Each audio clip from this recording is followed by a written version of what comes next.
So in this video, I'm going to talk through 5 mistakes that I made on this build, plus one very big mistake, which I think is going to be highly underestimated for a lot of people.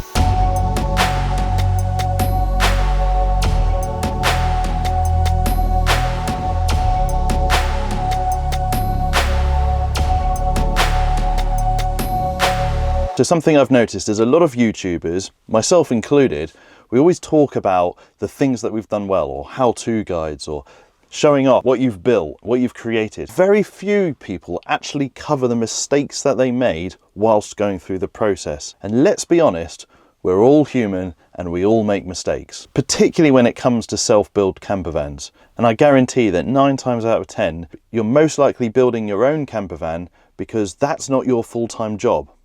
And that's cool. I mean, why do we build our own campervans? Is it to push yourself, to see how much can you do by yourself? Is it literally just to save money? Whatever it might be, whatever your reason, whatever your purpose and drive for building your own campervan, it's highly likely that that's not your full-time trade, and therefore you are pulling on skills either from YouTube, from books, from friends, family, or skills that you've learned over the years, and you are applying them into your vehicle. And for some people, that might be the first time. For some people, it might be the second, third, fourth, whatever time. However, each van is different. Different challenges come up, different problems, and you've got to navigate around them.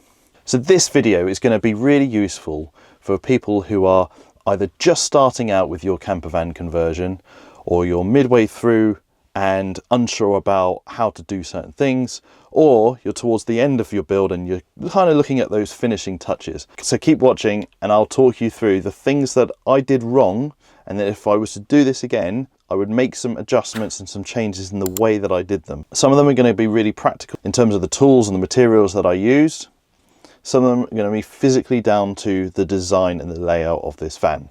Now, in my previous video, I did a full van tour. And if you've watched that, firstly, thank you very much. Ultimately, I am really proud of this build. We absolutely love it and it really works well for us.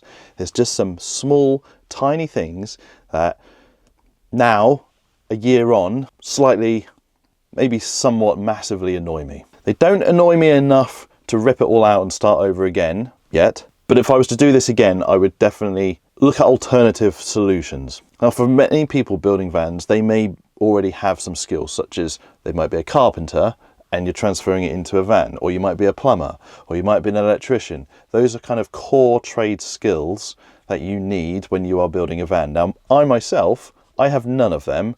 I work in marketing. I work on laptops. I sit behind a desk as my day job. That alone creates additional challenges because I don't necessarily have the space. I don't have a unit that I can build the van in.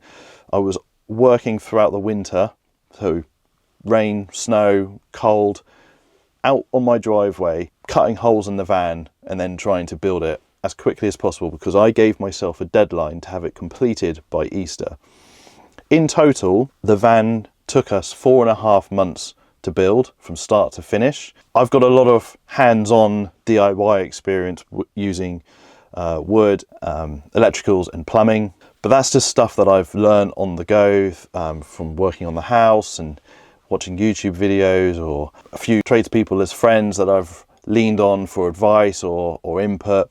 Plus there's the van community through Instagram and YouTube that I've reached out and asked for opinions, advice on what processes or tools, materials to use when building this van.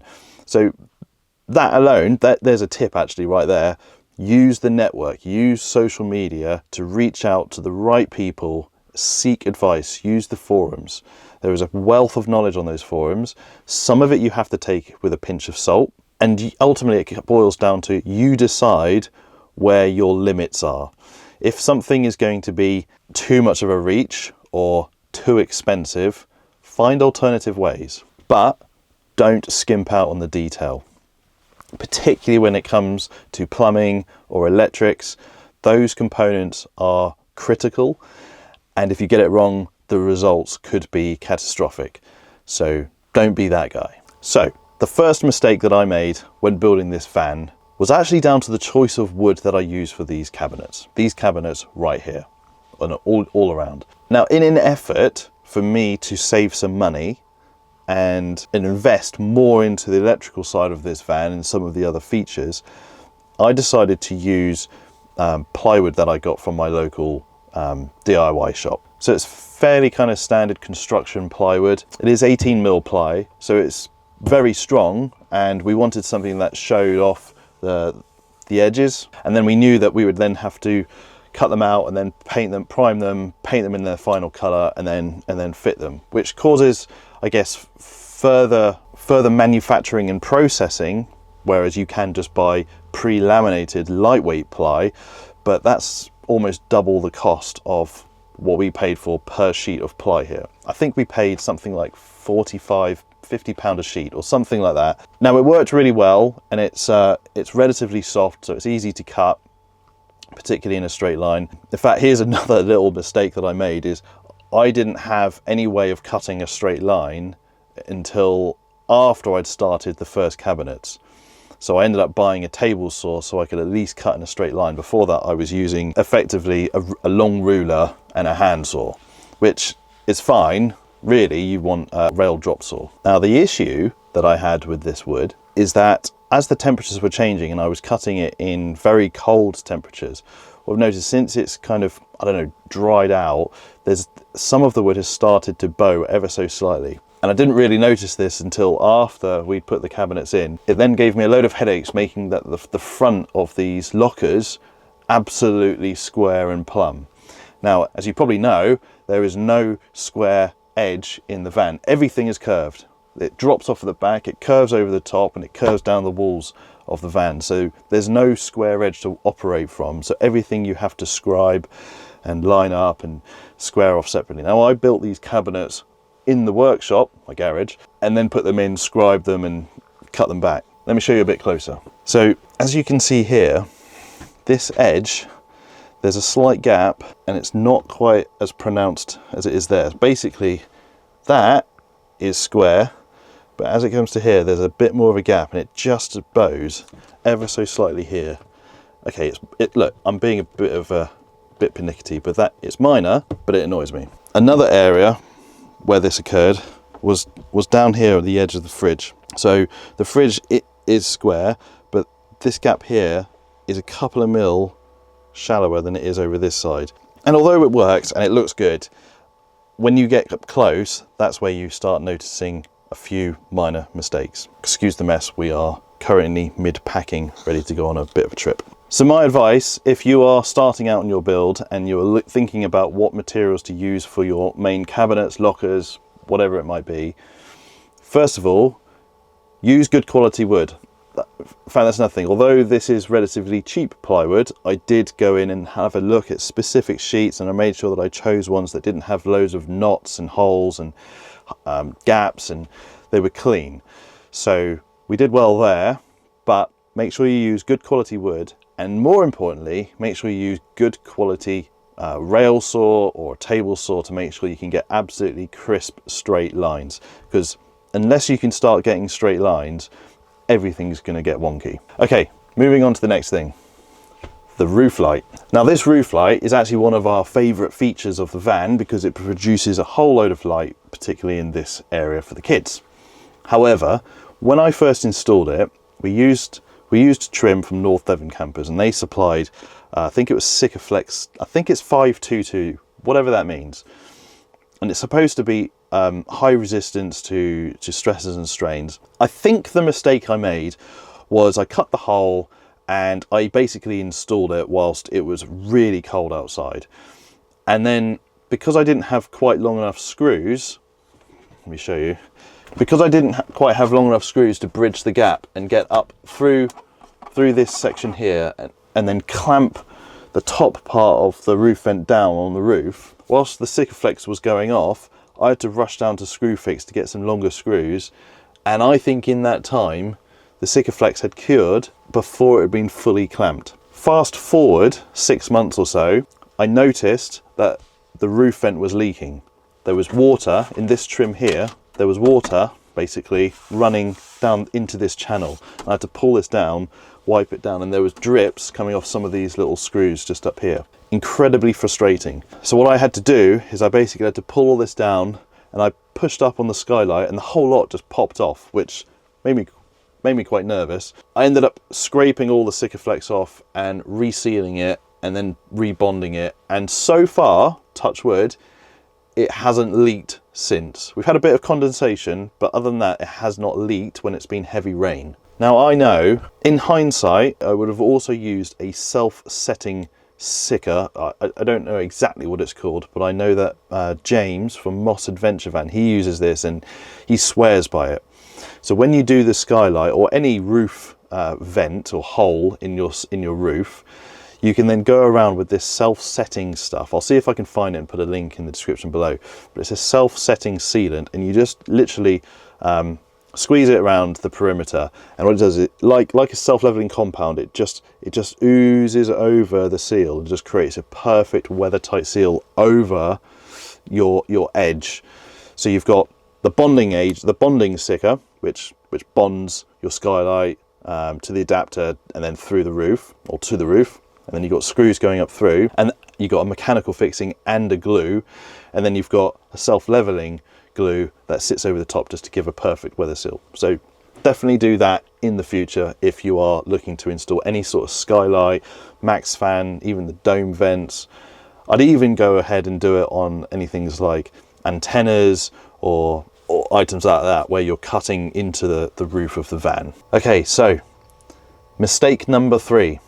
The rear beds. In my last video I mentioned about these rear beds, and this whole van was designed around having a double bunk system. So we've got our double bed up top and the kids' bed double bed down below, and that means that we've got fixed beds for a family of 4. It means no faffing around with making up beds just before we go to sleep, no popping pop tops. Keeps the van warmer, less faff when you're wild camping or whatever it might be, and it really works well for us. However, to make that happen, to make sure that I could have enough height in the lower section for the kids, I had to raise this bed up slightly higher than what you'd normally do in a medium wheelbase camper conversion. And as you can see, these pillows, I'll bring you around, these pillows basically tuck into the pod. Now we have widened it as much as possible, so we've got a pod out to the passenger side and we've got a pod out on the driver's side as well. Now the driver's side pod is actually wider than it is on the passenger side, and originally my plan was to have the pillows on this side, so the pillows could tuck in there and then our feet would tuck into the other side. That's how it's designed. But normally the mattress would be a bit lower, and essentially it would be flush. The mattress would be flush with the lower shelf of the pods. If I remove all this, this is only half of what you can actually see of the rest of the pod. So we put this storage shelf up here with the idea that this would be above our heads and there would be enough clearance so you could sit up. However, I'm 5'8". This gives around about 6'4" in terms of the length, the gap, and it does narrow off the closer to the middle of the van you get, because it's wider at the back. I'm very particular when it comes to my sleep. I need it absolutely pitch black, quiet, and I need to be comfortable. The problem I find here is that my head, sometimes I tuck it in and then it basically wedges on this top of the pod here. Now I could have chamfered it up or put a little bit more of an angle in, but like from a carpentry perspective, that would have just been a nightmare. And then the other thing is, then my feet on the other side, they tend to basically push against the other side of the pod, and I'm kind of a bit more in the fetal position, which I don't really like when I'm sleeping. So what we've had to do through trial and error, and on our last road trip last summer, we ended up flipping our pillows around to the other side. So our pillows were in this side of the pod and our feet were in the deep side of the pod. Now I think, in hindsight, that's how they were intended. And it definitely works better that our feet can basically go into the deeper side of the pod. However, as you can probably see, the issue we now have is lockers are above our heads. Now, when you're sleeping, realistically your head's about here. So it's not too much of an issue, and it doesn't feel claustrophobic. There have been a few times where I've woken up and basically hit my head on the bottom of the cabinet there. The other issue by sleeping this side is things like my diesel heater control, which I very conveniently put here, because the idea was I could lie in bed at this side and just tap it to turn it on, as well as our reading lights, which are now obviously on the wrong side because we're at this end, and also with our heads facing this way, if we line there, the light on the fridge illuminates, and it's quite bright actually at night. So what we have to do is I use this little mirror, and it hangs on there and stops showing the light, but that's a bit of a hack. So if I was building this fan again, or if you're looking to put on the EvoMotion pods, which are wider on the driver's side, some pods, there are other pod manufacturers out there that have equal distance on each side, but they don't quite give you the full max width. But either way, when you're building a medium wheelbase fan and you're looking to put your beds widthways, it's worth calculating which side you're going to sleep, and if you're putting overhead lockers, which side those lockers will be. Now, I could potentially basically rebuild this locker and move it to that side and put a shelf over that side, move the reading lights. It's quite a lot of effort to rip all that out, and maybe I will, maybe I won't. But if I was to do it again, I would definitely put the lockers on that side and have this side much more open and clean, with our heads on this side and our feet in the deep side of the pod. So I hope that helps. So the fourth mistake that I made was also one of the best things that we did in this fan, and that was this kitchen unit. Now, again, going back to my last video, we opted to not include a kitchen hob built into the worktop, and the reason for that is because we wanted a big open space to be able to do food prep or whatever it might be. The way we looked at it is it's only really ever one of our 3 meals a day that we'd probably be cooking here. So for 2/3 of our meals to only be basically food prep, we just didn't want to have that space. So that's why we opted for a drawer with a portable induction hob. However, the issue, and in hindsight, I probably did have the space. You can see this gap here is probably, don't know, 10, 11 centimeters. And the width here is a little bit wider than your typical kitchen unit. Let me measure it. Yeah, so we're looking at just under 50, yes, 52.5 centimeters wide at the widest point, and there's obviously a little bit of an overhang. And that means that the gap between the kitchen unit and this seat is 37. Now, you can get past, but it's a bit tight. And it means that things like pulling out your drawers, they will butt up to, it does butt up to this chair. So you can't really see right to the very back. And I think in hindsight, I could have made this 5 centimeters narrower and still got away with installing my sink lengthways or horizontal to the kitchen unit. I still would have had enough space in this drawer to house our induction hob, and it just would have opened this space up just a tiny bit more. So it probably would have ended about here, which would have created a little bit more space internally when we're moving around the van, particularly when there's 4 of you in here, 2 adults, 2 kids, and everyone's kind of changing or getting ready for dinner. Making it slightly narrower, so we're definitely going for something nearer to, I don't know, 47. You could probably get away with, maybe even, I mean, definitely 45, but yeah, 46, 47 centimeters you probably could have got away with.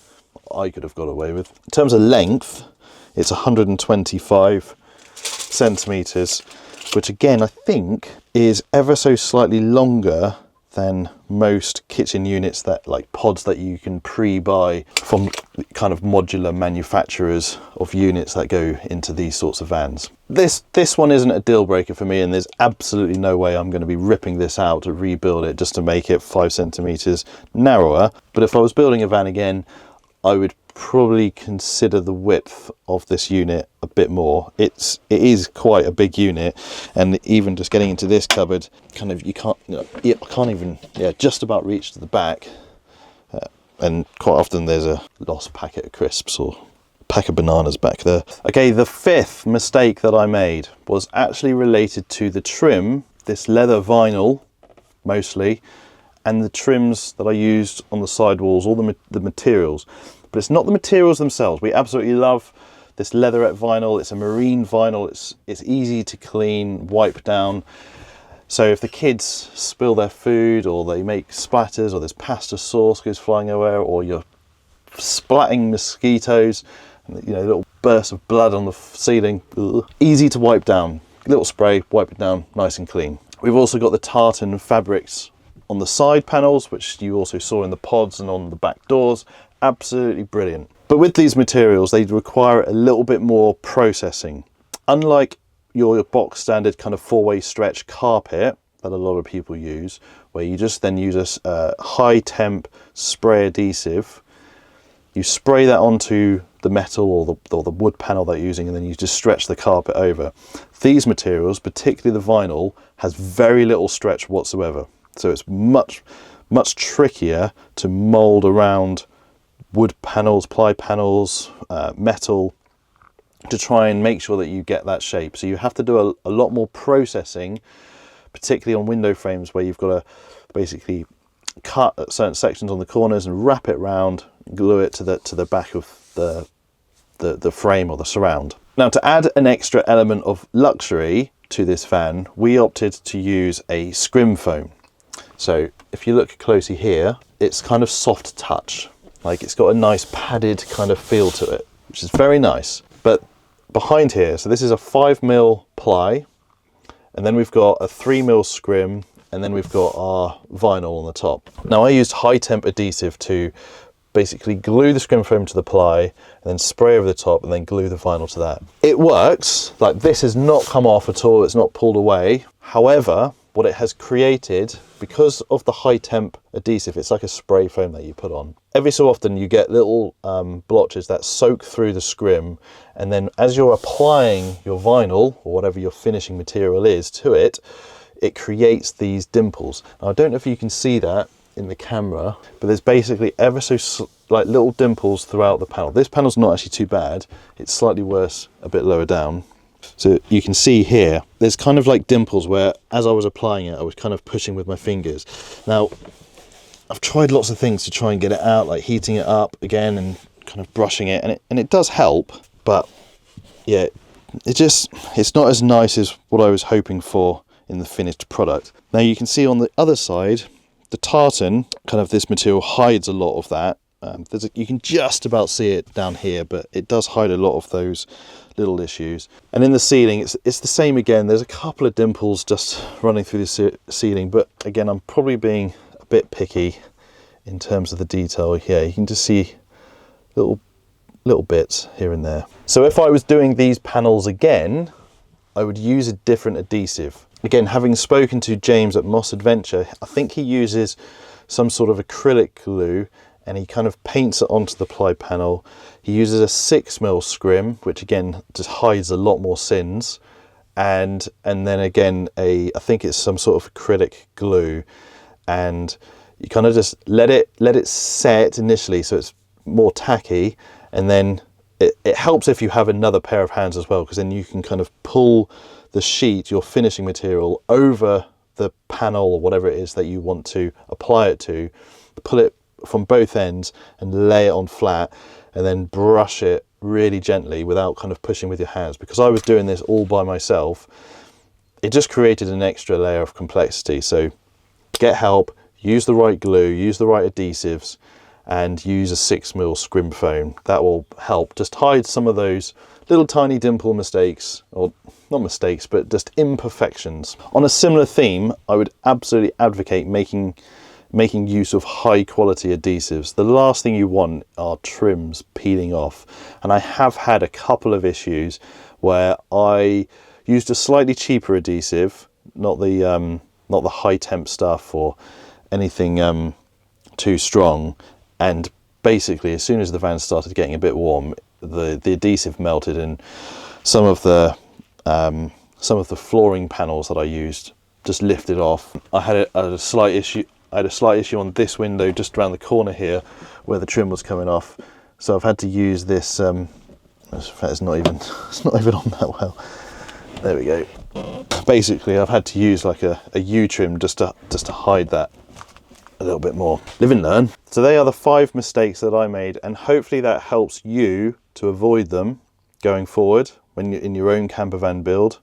Just to recap, make sure you use good quality ply or wood materials, and you have the right tools to be able to cut straight lines. Make sure you use the right adhesives, and particularly for anything where you're cutting holes in the roof, such as skylights or roof vents.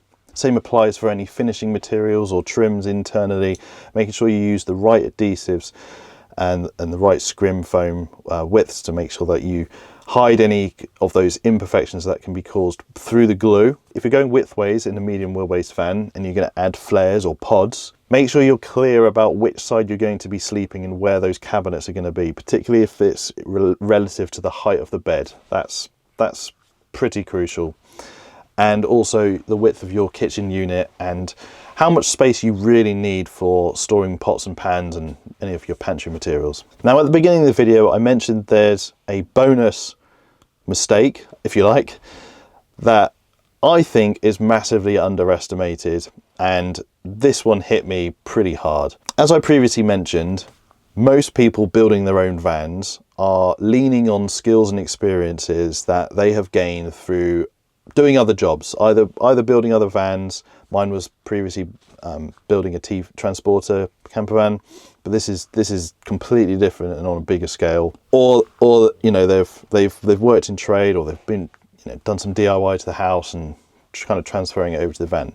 None of us are necessarily professional van converters unless they are in that trade and they are also doing that for a living. The other thing I mentioned is my day job. It's, you know, 9 to 5:30. I work on a laptop. It's quite intense. It's quite pressured. And so the only time that I had left to actually build the van were basically evenings and weekends. And throughout the winter, when it's bitterly cold, that was tough. It was tougher, and I underestimated how tough that was. And I'm not looking for any sympathy here. This is more of a warning. In hindsight, I now recognize that during that period, I burnt out. Like massively. I burnt out. I shut down from work. I shut down from like socializing, and I probably even shut down from my own family because I was so focused on building this van. I kind of forgot everything. Everything was just kind of tunnel visioned. I had to finish this van. I had to complete it by Easter, and I was 110% on it, making small mistakes, learning from them, adapting, evolving, kind of making it up as I went along. Although we had a broad plan, I was very much spending money, trying to keep it on budget, trying to design, create, solve problems, where to run cables, where to drill holes, what tools to use, what materials, components to use, what adhesives to use, all of these questions trying to solve whilst on the fly on a pressured timeline. And then to add into the mix, I was trying to document it for YouTube, kind of failed a bit miserably, and also Instagram. And even just on that, when, you know, for Instagram it's portrait and YouTube it's landscape, just, you know, filming on multiple devices just to capture a time lapse of. So yeah, just figuring out where to install things and solving those problems on the fly was quite complex, quite a lot of mental arithmetic, and then obviously the physical demands of doing it in the winter, on your driveway, in the rain, in the snow. I would just caution anyone that's building their own van, take your time. Do it at a decent pace, but spread it out. Make sure that you don't forget the basics. Make sure you plan everything in advance. If you're going to work on it over the weekend, make sure your materials, your tools are all there in advance. You don't have to then rush off down to Screwfix to pick up another pack of screws whilst you've got a skylight setting off. So hopefully that helps. If you are looking to undertake your own van conversion, I absolutely advocate it. It's an amazing experience. You learn so much from doing it. You learn so much about yourself and what you are capable of. Like when I started this, I had a belief that I could do it, but I've never done it like from zero to complete. The transporter, although I did a lot of the work, I didn't do the pop top and I didn't build the cabinets. I didn't do really any of the carpentry. I did more of the electrical and some of the finishing touches. But with this, I did everything from start to finish. I think the only things I didn't really do was I did actually get a friend to help me build the cabinet, the kitchen unit, but that was about it. And I got another company to spray the pods on the outside, but that's only because I don't have a compressor and a spray gun. Anyway, hope you found this video useful. If you liked it, please like, please subscribe, please click that little bell button so that you get notification when we upload more content. As I mentioned earlier, we are currently in the process of packing for a trip. We are heading to the Alps for an Easter ski trip with the kids, and we'll be documenting that, see how we get on and how we use the van. So thank you very much. Peace out. Boom.